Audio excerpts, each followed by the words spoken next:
రాంచీ వేదికగా దక్షిణాఫ్రికాతో జరిగిన తొలి వన్డేలో ఇక భారత బ్యాటర్లు సత్తా చాటారు. భారత బ్యాటర్ల అద్భుత ఇన్నింగ్స్ కారణంగా భారీ స్కోర్ చేయగలిగారు. టాస్ ఓడి బ్యాటింగ్ కు దిగిన టీమిండియా నిర్ణీత 50 ఓవర్లలో 8 వికెట్లు కోల్పోయి 349 పరుగులు చేసింది. అసలిక రోకో కాంబినేషన్ ఈరోజు అభిమానులందరూ కూడా అసలు ఆనందంతో శివతాండవం చేసేసారు. ఎందుకనంటే కింగ్ కోహ్లీ సూపర్ సెంచరీతో దుమ్మురేపితే, రోహిత్ శర్మ అలాగే కేఎల్ రాహుల్ ఇద్దరు కూడా అర్ధ సెంచరీలతో అదరగొట్టేశారు. జడేజా 32 పరుగులతో ఇక మెరుపు స్కోర్‌తో భారత్ ఏకంగా భారీ స్కోర్‌ను సాధించేసేసింది. 349 పరుగులు చేసిందనమాట.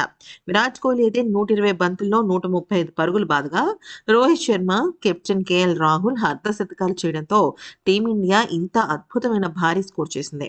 టీమిండియా ఇన్నింగ్స్‌లో 25 పరుగుల వద్ద యశస్వి అవుట్ కాగా, అనంతరం వచ్చిన విరాట్ కోహ్లీ దూకుడుగా ఆడాడు.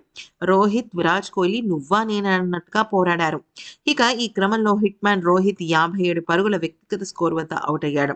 వీరిద్దరూ కలిసి రెండో వికెట్‌కు 134 పరుగులు జోడించగా, రోహిత్ శర్మ అవుట్ అయిన తర్వాత కూడా కోహ్లీ నిలకడగా ఆడి సెంచరీ సాధించాడు. 11 ఫోర్లు, 7 సిక్స్‌లతో 135 పరుగులు చేసి అవుట్ అయ్యాడు. అయితే చివరి ఓవర్‌లో రాహుల్, జడేజా ఇద్దరు కూడా టీమిండియాకు అద్భుతమైన జోరును ఇచ్చారు.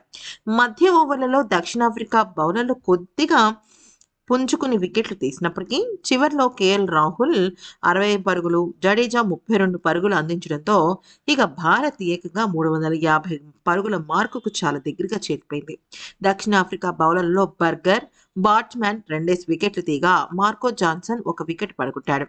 అయితే ఇది నిజంగా చెప్పాలి అంటే రోకో లవర్స్‌కి అంటే వీరిద్దరి అభిమానులకి ఇదొక ఫీస్ట్ అని చెప్పొచ్చనమాట. ఎందుకనంటే వన్‌డేలే చాలా తక్కువగా జరుగుతుంటాయి. ఆ తక్కువగా జరిగే క్రమంలో ఇక మిగతా టీ20 టెస్ట్ ఫార్మాట్స్ నుంచి రిటైర్ అయిపోయిన ఈ రోకో ఇద్దరు కూడా అంటే రోహిత్ కోహ్లీ ఇద్దరు కూడా వన్‌డేలలో అదరగొట్టడం మరి గొప్ప విషయమే కదా! ఎందుకంటే టెస్ట్ కూడా క్లీన్ స్వీప్ అయిపోయింది. ఇప్పుడు వన్‌డేలో ఎలాగైనా సరే మనం కొట్టాలి. సీరీస్ కొట్టాల్సిందే.